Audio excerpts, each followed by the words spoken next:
दोस्तों, कहानी अब अपने सबसे दिलचस्प मोड़ पर आ चुकी है। देव और मेघा की शादी का जो सपना चंद्रिका ने देखा था, वो अब एक भयानक सच्चाई में बदलता जा रहा है। पर्दे के पीछे एक बहुत बड़ा राज छुपा है और इस राज को उजागर करने की जिद ठान चुकी है वसुधा। जहां चंद्रिका अपनी आंखें मूंद कर मेघा पर विश्वास कर रही है, वहीं वसुधा की चेतावनी उसे कचोट रही है। वसुधा जानती है कि मेघा के आने से सिर्फ देव का नहीं, बल्कि पूरे चौहान हाउस का भविष्य खतरे में है। मेघा की मुस्कुराहट के पीछे जो चालाकी छिपी है, वो सिर्फ वसुधा देख पा रही है। वसुधा हर बार चंद्रिका को समझाने की कोशिश करती है। ये लड़की धोखा है, ये नकली मासूमियत के पीछे अपनी सच्चाई छिपा रही है। पर चंद्रिका का दिल अब मेघा पर विश्वास कर चुका है और वह वसुधा को ही झूठा साबित करने पर तुल जाती है। इस टकराव में वसुधा टूटती है। वो फैसला लेती है कि अगर चंद्रिका मेघा को स्वीकार कर सकती है, तो वह इस शादी में हिस्सा नहीं लेगी।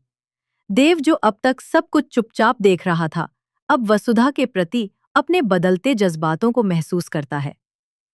एक सीन ऐसा आता है जब देव और वसुधा अकेले होते हैं।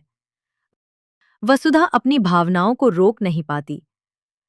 वह कह देती है, मैंने तुम्हें सिर्फ दोस्त नहीं माना, मैंने तो तुम्हें अपना जीवन साथी मान लिया है।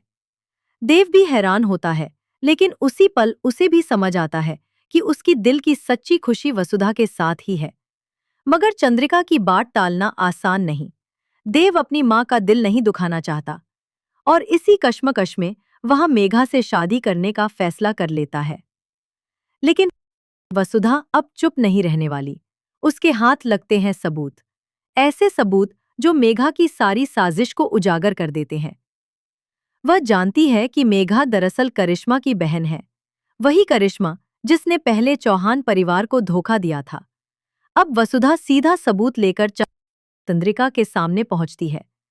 पहले तो चंद्रिका को यकीन नहीं होता, लेकिन जैसे ही वो कागजों और वीडियो क्लिप्स को देखती है, उसकी आंखें खुल जाती हैं। क्रोध में कांपती हुई चंद्रिका मेघा को तमाचा मारती है और कहती है, तू मेरे बेटे की जिंदगी बर्बाद नहीं कर सकती।